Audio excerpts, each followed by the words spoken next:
Okay, let's get started. It's a really great pleasure to welcome Nikhil, and all know his work. He has been around for at least 12 years. That's the date of your PhD at Harvard, right? And since then, he has been teaching at MIT. So he's a professor of economics at MIT. As you know, Nikhil, of course, needs no introduction, but basically works in many fields, from IO to healthcare to exchanges, design for exchanges, and also AI. And he often works at the intersection between those, actually. I mean, all know his work on radiology, but he has work on kidney exchanges, for example, which is at healthcare or IO or mechanism design, I don't know. But in any case, it's a great pleasure. Today is going to be actually a case in point, human AI interaction in healthcare. So, it's really a fusion kind of topic, and it's very, very interesting. Nikhil is going to talk for about 45 minutes, and then there will be a debate with you. Questions, only clarifying questions before the end, and then we'll open the discussion to you, to the floor. Nikhil, it's all yours. Thank you so much, Jean, for the very generous introduction. And thank you for inviting me.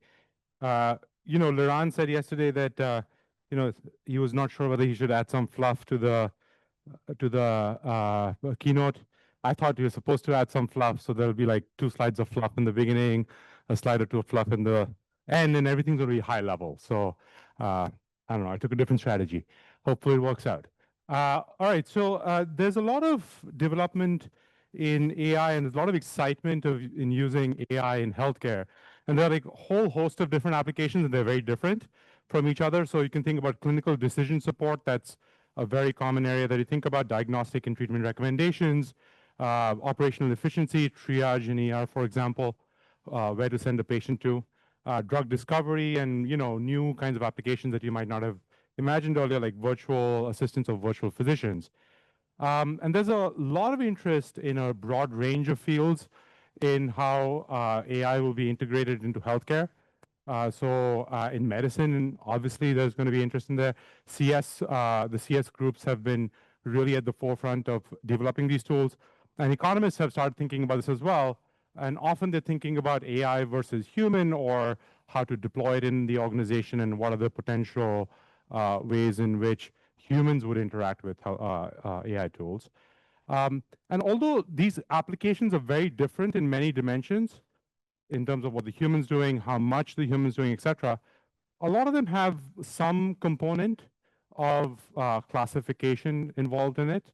So if you think about diagnosis, it's a classification of the type of disease that a patient has. Okay, and it's not the only thing that doctors do, but it's a component of what doctors do. Okay, and so the talk today will be really about that, and more specifically, it'll be about radiology. And radiology is an iconic example in healthcare AI, because Jeffrey Hinton, who's one of the founding fathers of modern AI technology, famously said in 2016 that we should stop training radiologists now. It's completely obvious that within 5 years, deep learning is going to do better than radiologists. Okay, now in all fairness, he's since retracted that quote, but it's too good not to use it today. But for a very long time, other people have been arguing that there are fundamental reasons why human radiologists will be participating in care. So Curtis Langlotz, who's the director of artificial intelligence and medical applications at Stanford University, he's a radiologist himself, said that the right answer is radiologists who use AI will replace radiologists that don't. So it'll become a assistive device. And there are a number of reasons that Langlotz says this might happen. One is partial task automation. So an AI tool might take care of some of the classification tasks of a human radiologist, but not all of them. There's other things that are involved. Radiologists will master new technology. If you have data from X-ray and then MRIs come in, then you need to know how that works. But the radiologists are trained with how the human body works at some level, and so there's some transportable skill is the idea. And so AI assistant can help radiologists. And this is also sort of this type of thinking has formed the regulatory basis in the US, Canada, and the UK. There was a joint statement by the three regulatory agencies where the focus was placed on the performance of human AI interaction. And there's a much higher bar for autonomous AI tools. And the idea is that that a human doctor who is looking at what an AI is saying might correct some of the mistakes that the AI is making. Okay, and so that's really what this the research agenda that I've been carrying out with some co-authors, I'll tell you exactly what the team looks like, is about. And thinking about humans versus AI or collaboration and what's best and how to make that work. And so we want to think as economists about what are the relative strengths and weaknesses of humans and AI. That's one of the first questions you want to ask. And then how should you design, this is my design hat again, the human AI collaborative team, okay?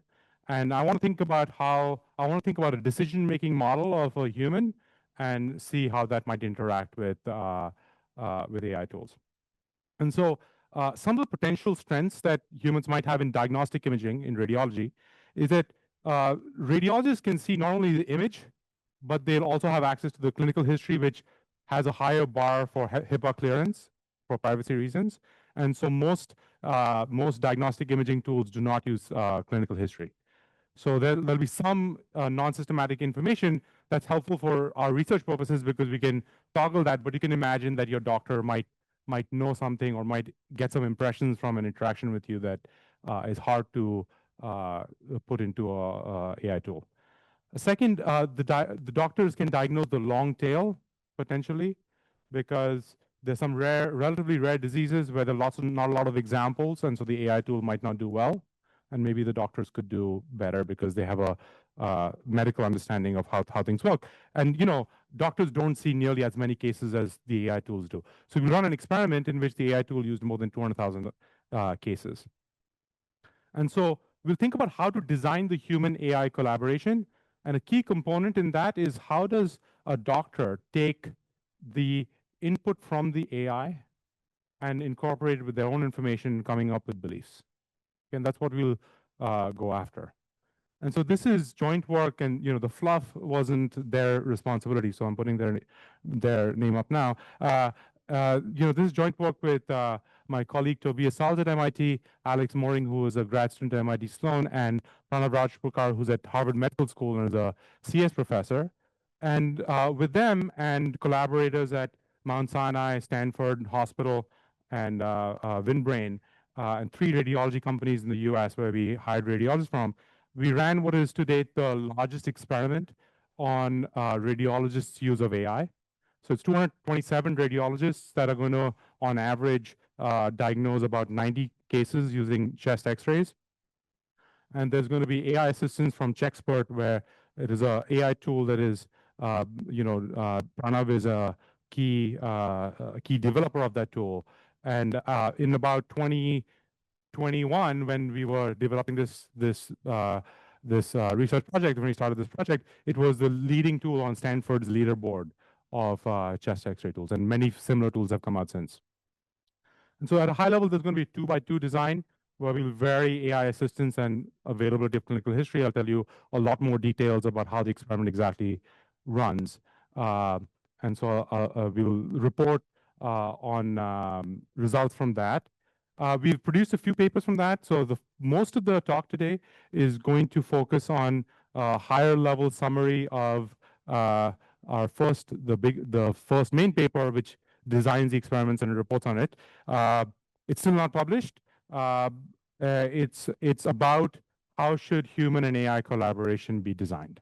Okay, and the key things there that we're going to do is we're going to measure the predictive value of clinical information that radiologists observe, but this AI tool does not utilize. Then we're going to second measure the biases in belief updating that radiologists exhibit relative to a Bayesian benchmark, and we'll provide some interpretations for the types of behavioral biases that they exhibit. If the radiologists were correctly specified Bayesians, then the human AI collaborative team would weekly do better in terms of predictive performance. But certain types of biases, but not all, will result in the collaborative team doing potentially worse. And we'll see what kinds of biases there are. And that points to potentially training radiologists in a particular way or changing how AI tools are designed. You might also think about, what if you could elicit the radiologist's signal first and then combine it later on?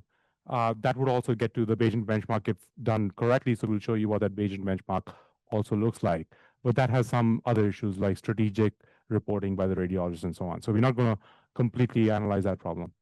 And then we will solve for the optimal delegation or the optimal collaboration problem that between humans and machines, where we solve for a policy that takes the AI signal, SA, and assigns the case either to the human radiologist, to the AI tool, or the human plus AI tool. And we're going to just think about performance, and we're going to avoid getting into the regulatory discussion because I don't have much to say about that.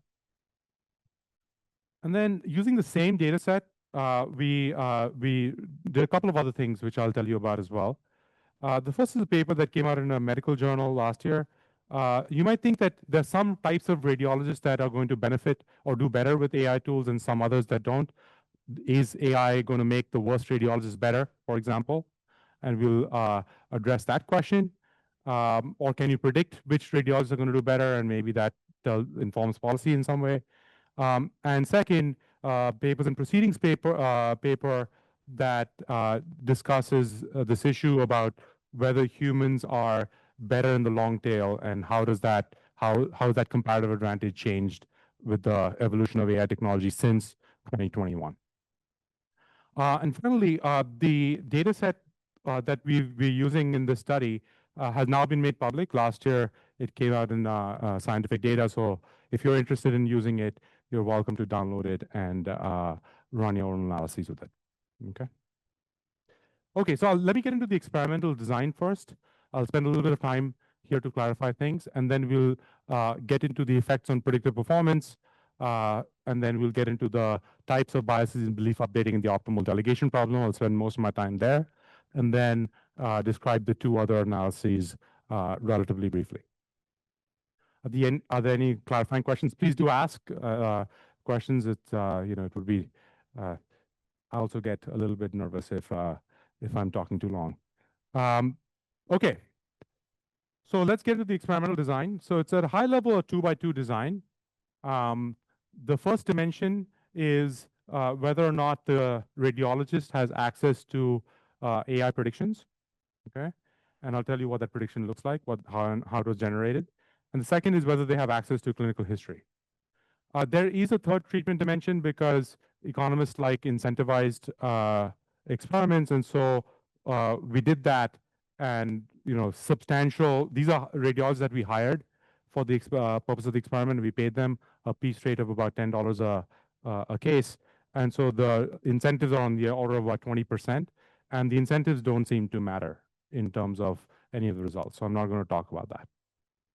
Okay, we didn't want to focus on that because, like, maybe you start behaving differently because you might try to try to report what you think that we want you to report rather than, so that it was useful to do that comparison, but it seems like intrinsic motivation is sufficient. So for the purpose of this experiment, we designed a tailor-made interface in collaboration with about 7 or 8 radiologists at Stanford and Mount Sinai Hospital, and they're co-authors on the data paper. And the idea of this interface is that it's going to try to mimic clinical practice as closely as possible. But what radiologists typically do is write a text blob that says what their impressions are. And analyzing that is a little bit challenging. Like, how do I take the text and go into something quantifiable? But we'll try to create a quantifiable report. And these radiologists looked at radiology textbooks, et cetera, to help us think about how to phrase this. And I'll show you exactly what that looks like. They'll be diagnosing a subset of 324 historical cases from the Stanford healthcare system, the first chest X-ray impression of a patient, and this whole data set was manually reviewed for public release. So the main difference that you should think about relative to clinical practice is the structured data versus free text entry. Okay, I'll show you what that looks like. So here's an X-ray for a for a patient who comes in. You have some of the typical tools that the radiologist would have had, like zooming in, zooming out, adjusting contrast or brightness, and so on. And then, so that looks pretty simple and standard. And then we're going to use this interface to, in some cases, provide this AI prediction. Here, airspace opacity is a class of pathologies. And the AI prediction here is, say, 12%, very unlikely. This Likert scale was taken specifically from a radiology textbook, and it's how radiologists often describe cases. But we asked them to report a probability on a slider. We've recalibrated the radiologists, or taken these reports as ordinal as opposed to cardinal, and the qualitative results that I'll talk to you about today will be the same. And then there is a recommended follow-up decision, yes or no, that we'll look at as well. Okay. Now, if there's an airspace opacity that you think might be present, so there are high-level pathologies like airspace opacity, pneumonia as an example, that presents itself as an airspace opacity, then I might ask you about pneumonia. Okay. So any questions on the interface itself? So the treatment dimension one is provision of predictions from an AI algorithm. We're going to use Chexpert's predictions. It's trained on about 250,000 X-rays, and it's trying to predict, and this is taken from Stanford, it's trying to predict what the free text of the Stanford radiologist said, who originally observed the case and read the case. Okay, so that's the goal. So they take that text and they binarize it into the presence of various pathologies. And Chexpert does 14 different pathologies, the supervised learning model.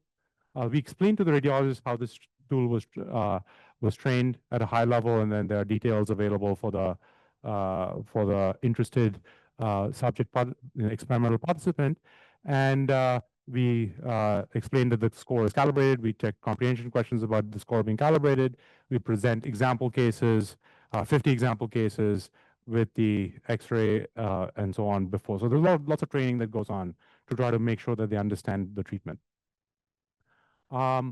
And so in the AI treatments, there's access to the Chexpert's prediction of the presence of one of 14 pathologies. In the clinical history treatment, you're going to see something like this. This kind of clinical history is not always available to radiologists, so they're not, it's not unusual for them to see very little information here. But when it's available, you might see an indication, a note from a treating physician, 30 years of age, female, history of hypertension. And it says, evaluate for cardiomegaly or mediastinal widening. So cardiomegaly is enlarged heart. So is your heart too large? So if you might start thinking about what's ground truth here, it's almost impossible to know what ground truth is, because the only way to know if somebody has an enlarged heart is an autopsy. So you're not going to do that. And then there's vitals. There's some labs that are available. Okay. And the abnormal labs are highlighted, and all labs are available if you click on this. Okay. So ground truth is difficult, as I mentioned. So we're going to benchmark these radiologists against, and I'm not going to say this is a perfect solution, but this is the best we can do, what I will call a diagnostic standard. Okay. Think of it as what the medical profession would think is the appropriate diagnosis for this patient given the available information. How do we get to that? 5 board-certified chest radiologists who specialize in thoracic radiology, sorry, with at least 10 years of experience, were asked to adjudicate these cases. And so we're going to take their aggregated opinion, and we're going to say that fidelity to their aggregated opinion is how I'm going to measure performance. Okay, now there's obviously some issues with it, but we'll have to live with it. And so that's going to be how you'll interpret performance here. Okay, so it could be that some radiologist who does not adhere to this prediction is better. Okay, but that's the best we can do. And by the way, the Stanford radiologists were, much less experienced. For example, for the 250,000 cases, they were often in their fellowship or residencies as well. So part of the reason why we're doing this is that definitive diagnostic tests are not available for most pathologies, And when they're available, there might be some selective labels problems. So for example, let's say somebody has bacterial pneumonia, you might aspirate the lungs, but it'll only happen if the chest X-ray showed some issues. So it gets around the selective labels problem, but it does deal with this, does have this drawback. And we've done various versions of robustness. We've done a leave one out mean. For example, we have 227 radiologists. What if you take the remaining 226 and determine what the majority opinion there thinks and compare a given radiologist to that? Okay. Yes, Pablo. Yeah, so there's some disagreement, of course. We've done versions in which we get rid of the cases in which there's statistical disagreement. Like you can test whether it's away from 0.5 or if it was at least a 4-1 case. And the results that I'll tell you about are robust to those. And so things that are not the things that are sensitive, it's in the appendix, in some appendix if it's pre-registered, but otherwise I'm not going to talk about it. Okay. All right. So the experimental design has some challenges. So the first thing is I want to compare how the radiologists that are participating in our experiment compare with the Bayesian benchmark, which is if I had the best available information, if I had the information available to the radiologist and to the AI, if I combine them in some way optimally, what would that prediction look like, and how do my participants do relative to that? Okay, so ideal case would be I want to know what information the radiologist has without AI, and then what the updated belief is. Okay, and so ideally, I'd want to have the same radiologist read the same case twice, once with the AI, once without the AI. And you can imagine that there are anchoring effects. Information is something, if I give it to you once, I can't take it away, right? So one of the things that we're going to do in the design is that for a subset of the design, the radiologists will diagnose a case in all the treatment conditions. Sorry, diagnose a different set of cases in all the treatment conditions. We'll pause the experiment for at least 2 weeks, and then they'll come back to those same cases, but now the treatment conditions are going to be different, with the idea that this washout means that they've forgotten about it. Okay, there's a test for this, because in some cases the AI is presented before in the first round, and in some cases the AI is presented in the second round, and the AI should not have an impact in the second round if it was presented in the first round if they've forgotten, right? And we do pass that test. The second thing is that we have an expensive subject pool. Radiologists are highly paid. We wanted this experiment to be with professional radiologists, so we hired radiologists for this experiment. So it's $10 a case, and there are 227 radiologists reading 90 cases. So the design itself right now is about $250,000 to run. And so we want to maximize power. And so you might have thought that the way you'd go about this is to randomize some radiologists into the AI group, some in the non-AI group. And that has very low power, okay? And so we did a within design in which the same radiologist is diagnosing cases in all treatments, and the order of treatment is randomized so that the first treatment is random, and so there's also an across design. I'll be more specific about that. So that maximizes power and allows us to do this comparison between what radiologists do versus a Bayesian benchmark. Okay, the combination of those two ideas. And so here's an example of the primary design. So imagine you're a radiologist. You'll be randomized into one of 24 tracks, and that's X-ray only, clinical history, AI, and AI plus clinical history. You'll see a different set of cases in each of these treatments, okay? And in the case where you see the same case twice with a 2-week washout, this matrix is going to get repeated, but two weeks later, and the sets will be in different information treatments. Okay, so are there any questions about the design of the experiment and how it works and what data we're collecting? Everybody faces every treatment, and we can cross-check it against the treatment effects from the first treatment for, it is powered for average treatment effects, but not for conditional average treatment effects that we're going to look at. Okay. certain conditional treatments are good. Okay, and we don't reject that the across and the within are the same. Okay, and we can't reject that the order effects are 0. So, all right.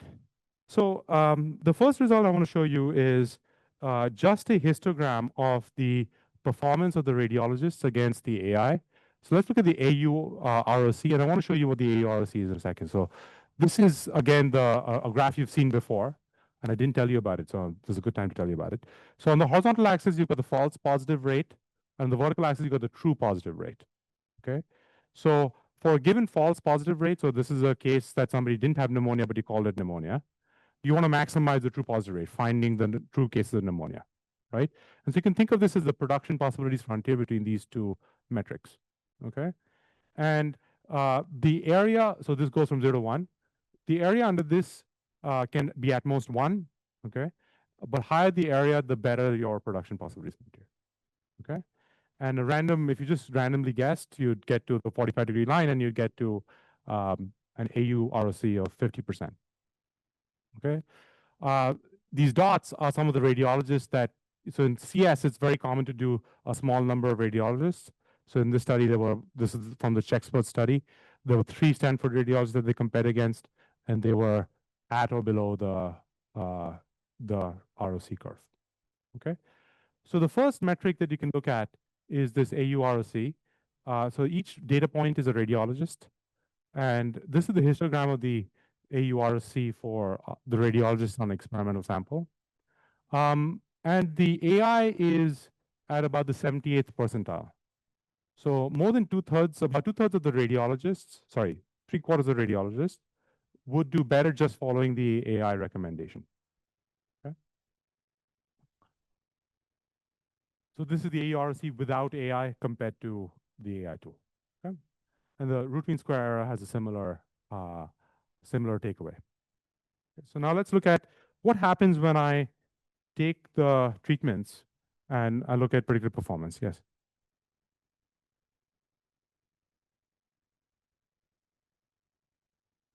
Yeah, I'm going to treat the diagnostic standard as the truth. And so we're going to look at fidelity relative to this diagnostic standard, which is the majority opinion of these 5 radiologists.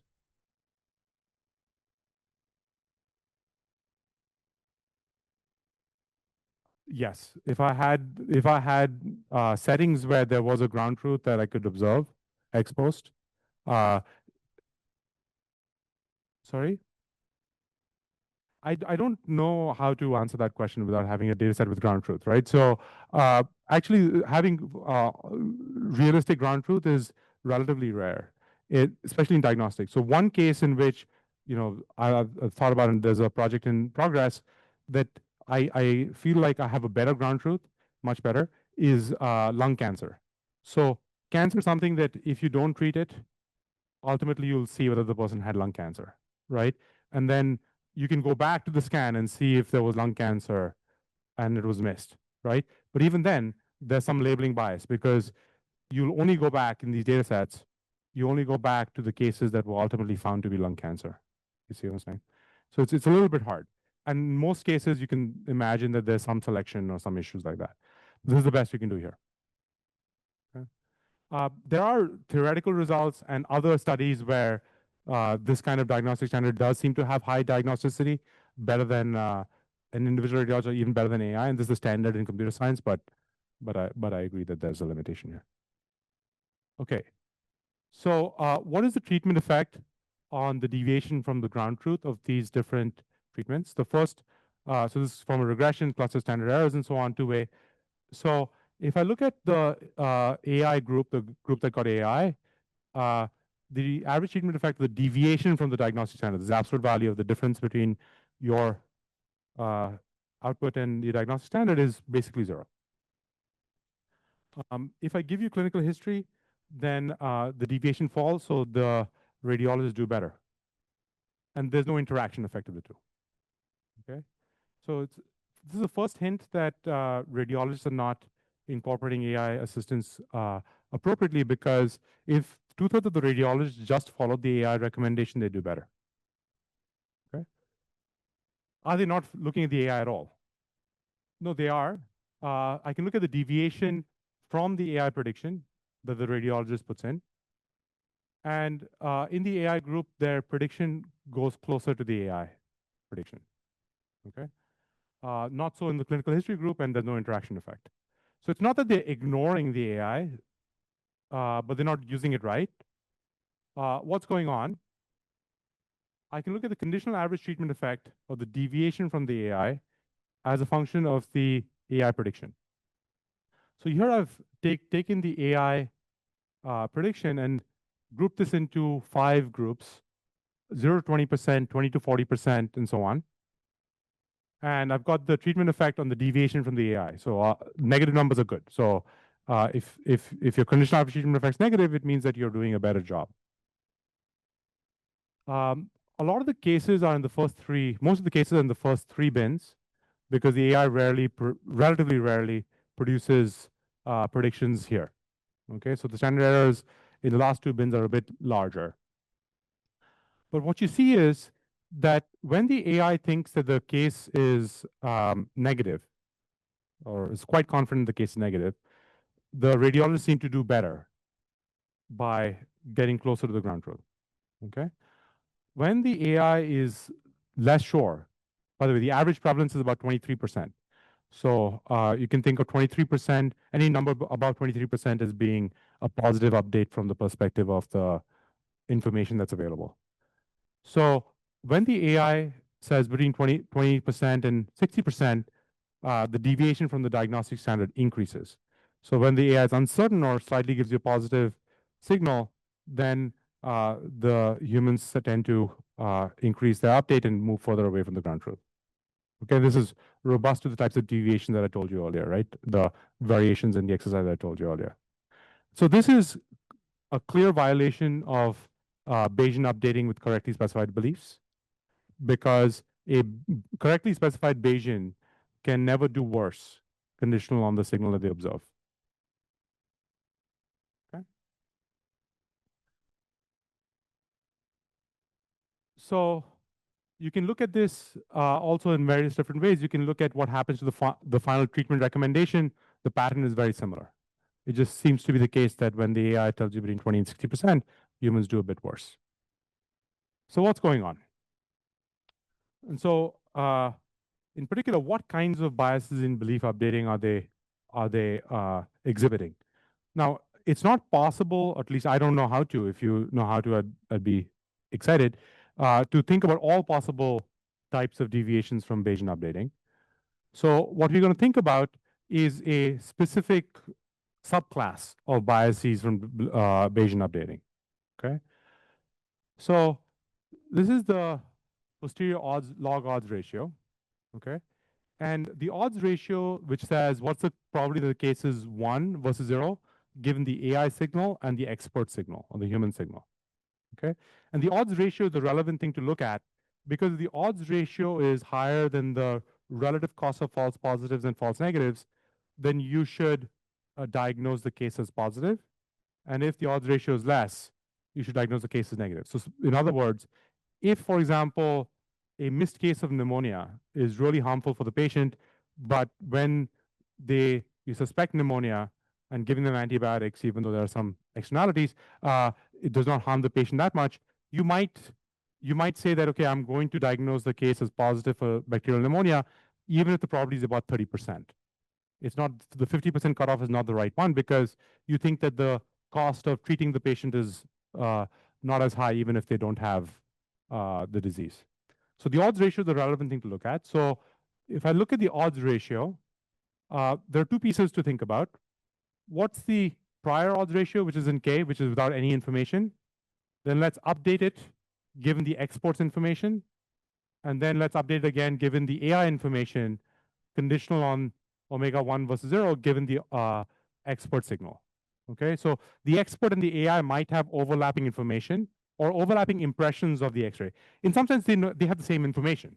They both, I mean, the AI sees, the expert sees strictly more than the AI, but the expert might look at certain things differently than the AI might. The AI might focus on certain parts of the X-ray, you might focus on different parts of the X-ray, but they have overlapping information.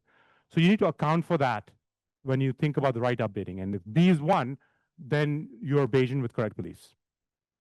Okay? And so we'll think about two types of biases. You might have automation bias or neglect. So B might be bigger than 1 or less than 1. So you might update in the direction of the AI, that the correct updating, but maybe you don't update enough. So that B is less than 1. So your decisions move in the right direction, but not as much as they should. Okay? Or you might neglect the signal dependence. So this update term does not condition on E. So there's overlapping information, you don't account for it.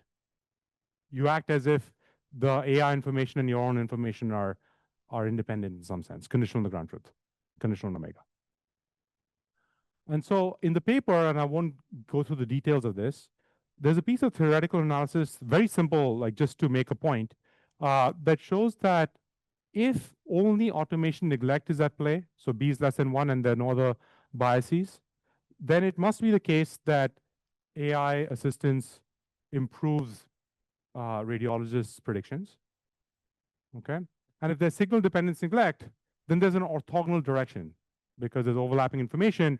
And so the direction of the update may not match the as well. So it's not only about whether you under or over update, but whether given the new information, should you update in one direction or the other direction.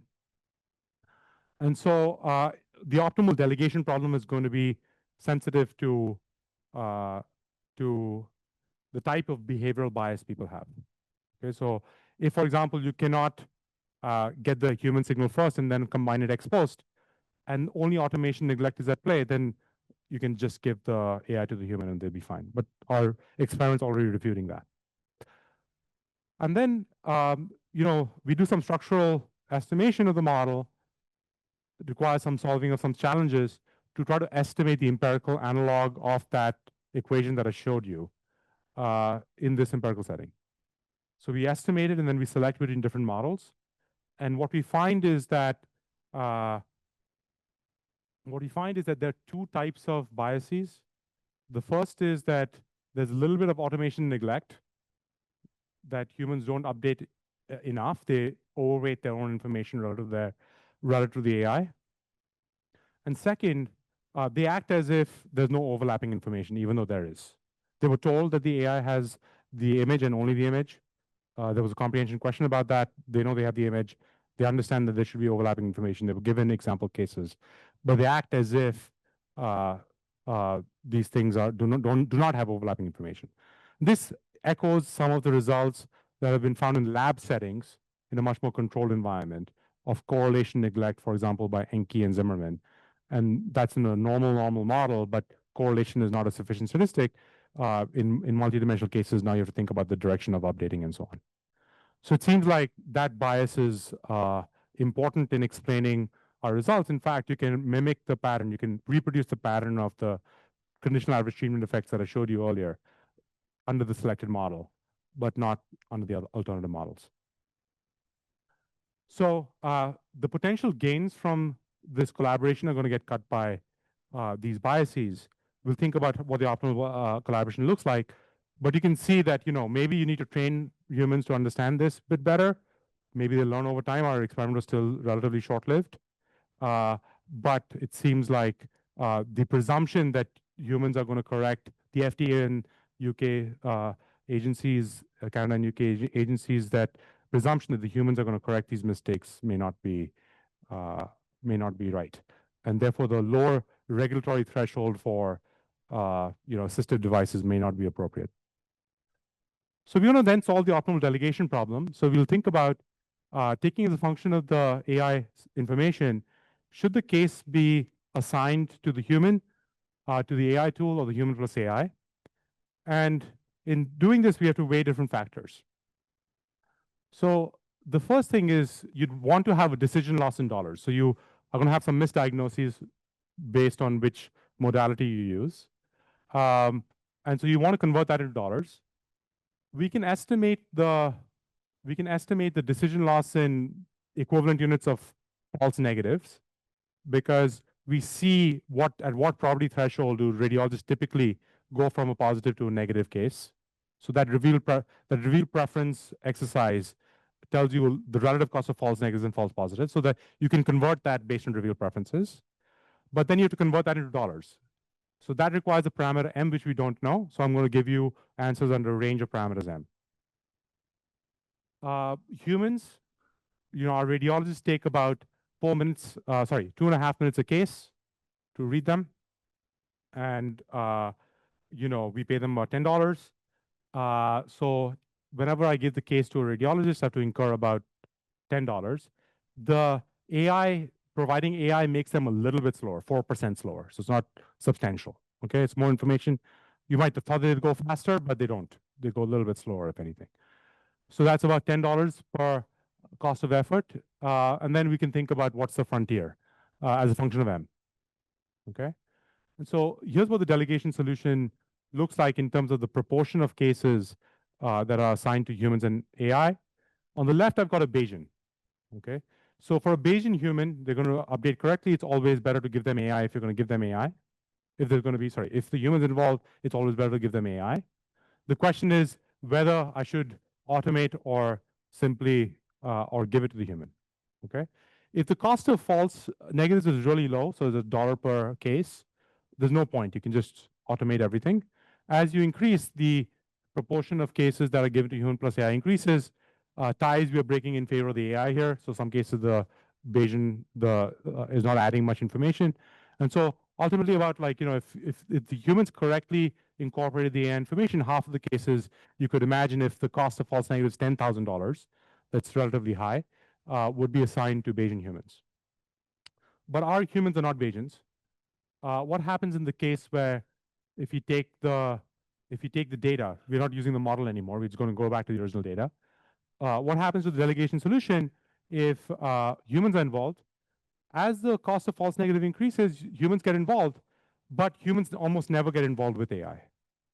That's a very small sliver. Okay. What ends up happening, the solution looks kind of intuitive. If the AI is confident that the case is negative, well, the humans would do better with the AI, but the AI is still better still in those cases. And so it's better to give the case, I didn't show you that, but it's better to give the case to the AI itself and automate it. If the AI is in the middle range, 0.2 to 0.6, the humans would do worse than the AI. So the question is which one's better, okay? And sometimes the human's better and sometimes the AI is better. On net, we find that about 25% or so cases, up to 25% or so cases could be delegated to humans, but humans tend to work alongside AI rather than with AI. Now, since this paper, there have been a couple other examples that look very similar. Go et al. Is a paper in which they had clinicians, a small set of clinicians, about 5 or 6 clinicians, diagnose a bunch of cases using ChatGPT and vignettes. And those physicians, or tailored version of ChatGPT, and those physicians didn't do better with the AI either. Okay. And then I have a more recent paper that's not in healthcare. It's in fact checking that using the information design framework to think about this a little bit more in a more detailed way. And one result in that paper is also similar to this, that the value of collaboration in that setting is also relatively low compared to using an either or solution or selective delegation solution. So the potential biases from training are important, but it seems like humans are more likely to work alongside AI than with AI. So I have about 3 minutes, and I'll try to go through a couple of extensions of this data and then conclude quickly. So the first one thing that you might ask is there heterogeneity across radiologists in how well they do with AI? So this is the largest experiment with radiologists and AI. It's still 227 radiologists, which is still maybe not large enough, but we tried to do the best we could with data on experience, prior experience with AI, whether they're board certified, what their subspecialty is, and had a machine learning type of model to try to think about whether there are large benefits from personalizing the delegation policy. Okay, and this was published in Nature Medicine last year, and we could not find any differences. So if you look at those characteristics and predicted who would be in the higher group versus the low group, there's no significant difference between their improvement with AI, which is minimal to begin with, on average. And if you break it up just by years of experience or these binary characteristics, you also don't find significant results. Although, we might be somewhat underpowered here. A second thing that people have looked at in this literature is Is AI an equalizer of skill? Is it the case that low-skilled radiologists are going to improve more when AI is provided as compared to high-skilled radiologists? So maybe some areas are underserved with high-skilled radiologists, maybe they'll get better. And so what people do there is run a regression of this form, and it's been done in the human AI collaboration literature in the past, not in radiology, where they take, say, the performance with AI of radiology of subject I, and of subject I without AI, and they'll regress it on the performance without AI, and they'll try to estimate beta. And there's an issue here, which is that if there's a measurement error in YI of no AI, then beta is going to be biased downwards. Okay, like you don't know what the true skill of the radiologist is without AI. You just have a noisy measure of it, and there's going to be mean reversion. So if you don't do split sampling, you get this biased coefficient. So here we've got on the horizontal axis negative YI, so the error without AI assistance. And on the vertical axis, you've got improvement. And if you don't do split sampling or deal with this measurement error issue, you get this positive relationship suggesting that AI is an equalizer. Okay, and this kind of result has shown up in multiple papers. Once we do split sampling, and we combine the two split samples in a way that's econometrically correct, you don't find any significant relationship between the improvement from AI and the anesthesia skill. Okay, so it doesn't seem to be, at least in our sample, that that's true. So it's a null result. I'm out of time, but just give me a couple of minutes if that's okay. So the second hypothesis is that the long tail hypothesis, that humans don't need to see a lot of cases in order to learn, right? So if you think about the 220,000 radiographs in a supervised machine learning model, if every radiologist took if a radiologist took 3 minutes to read each case, to look at each, which is roughly what they took in our experiment, it would take them 6.5 years of full-time work to absorb all those cases. So no radiologist is looking at all these cases before they start diagnosing cases, right? But they seem to be able to learn at least a little bit, right? Quite a lot, actually, about how the process works. And so there was this idea that from psychology, et cetera, as well, that humans can learn with very few examples. And zero-shot learning algorithms that have come out since have tried to do this. What they do is they look at two cases. They look at the case of those. They look at the text that's there. And the way it works is that you have a positive prompt and a negative prompt. Is pneumonia present in this case? Is pneumonia there is no pneumonia? So let's say these are the two prompts, and they'll look at prior prompts and say which text matches most, so to speak.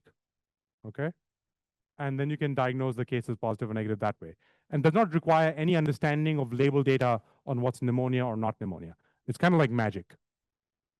And so there's a 22 paper by my co-author and others in his group that developed this algorithm.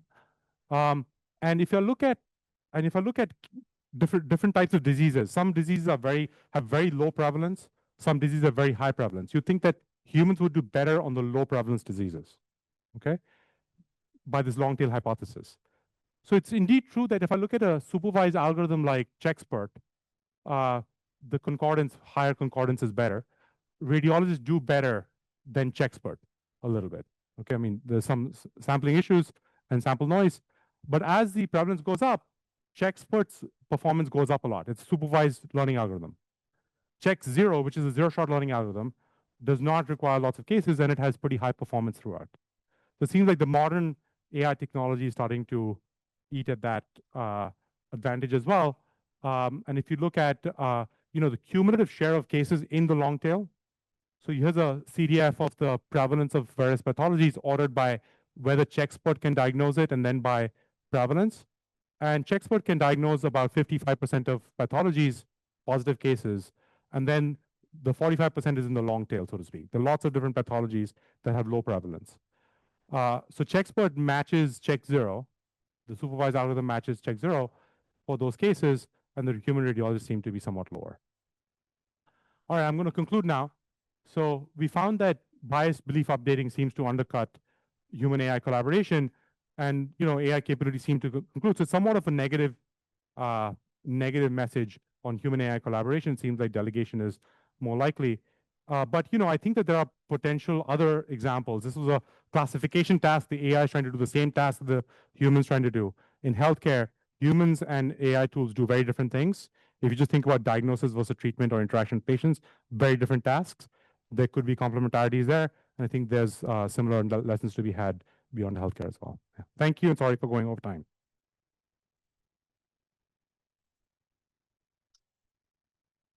If I have some preference for false positive, I'm a radiologist.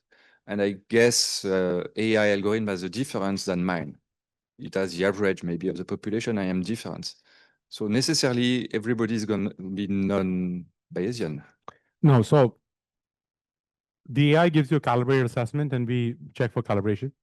So the portion in which you should think about your preferences false positive versus false negatives in the classical model, at least in the Bayesian decision-making model, is at the stage of recommending the binary action, not at the stage of what your probability report is. And so what I showed you today was based on the probability report. And then we have a similar analysis for decisions as well, for the positive, negative decisions as well, but I didn't want to go through that as well. Hey, great paper.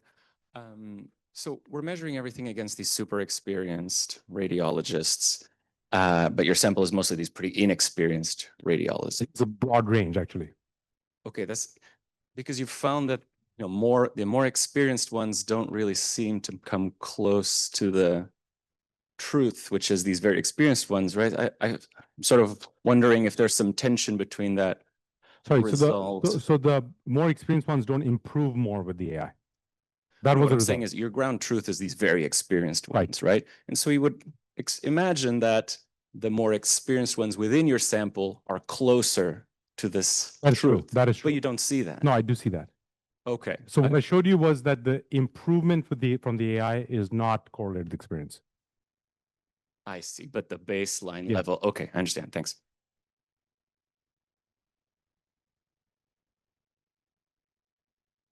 Maybe I can ask a question then. You seem to assume that basically the input of clinical data has to be made by the doctor, right? As opposed to be part of a file.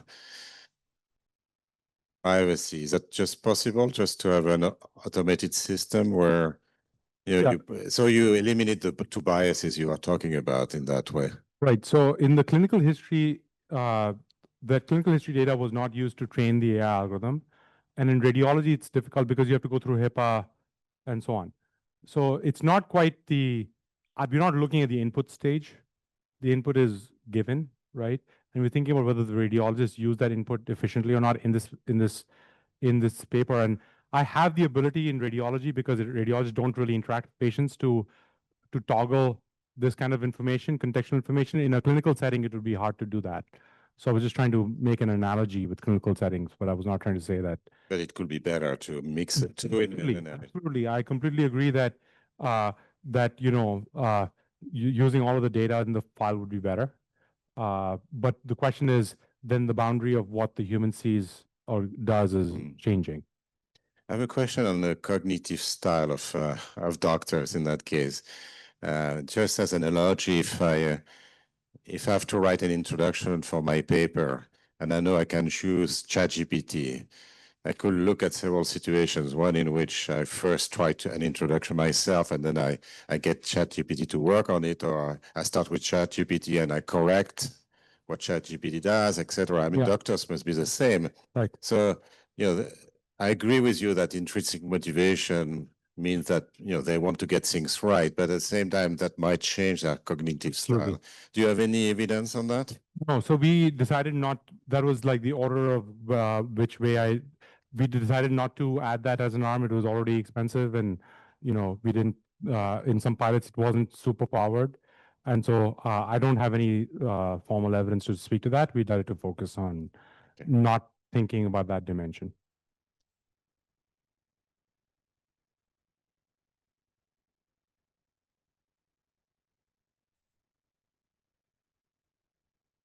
Super cool paper. So maybe a little outside of the scope of your present paper, but just because you've interacted with so many practitioners in this space, the question is, if the diagnostic is wrong, who would be legally liable for that misdiagnosis? Would it be the developer of the software checks expert, or would it be the radiologist? I'm not a legal scholar. It'd be hard to, yeah, it's a very, very difficult question from my training standpoint. But I agree that that is a very important question, because the determination of how the profession lands on it would determine the incentives in part of deploying these types of tools and so on. Absolutely. Developing and deploying these tools.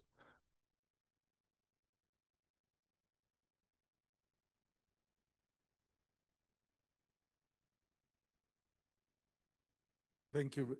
Very interesting, and also a bit outside. But so I think we think that doctors don't like following clinical guidelines. One of the things is like they've studied so hard and they know the patient so much better. So why to follow some average algorithm that someone designed? So how do you think that's going to, is it in a more general setting that is not radiology, but in a more diagnostic tool, more general one, are they going to feel the same sort of, aversion, or because it's AI, they're going to embrace it more?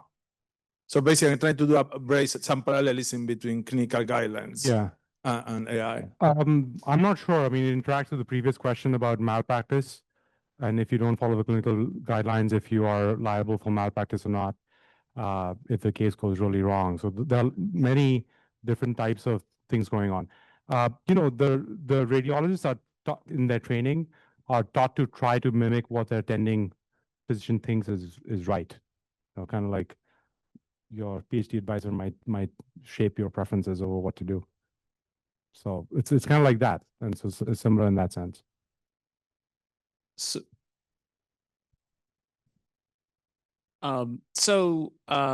This setting where you have a clinician trying to make some sort of diagnosis based on an imperfect signal from sort of another diagnostic tool seems much more general than just AI.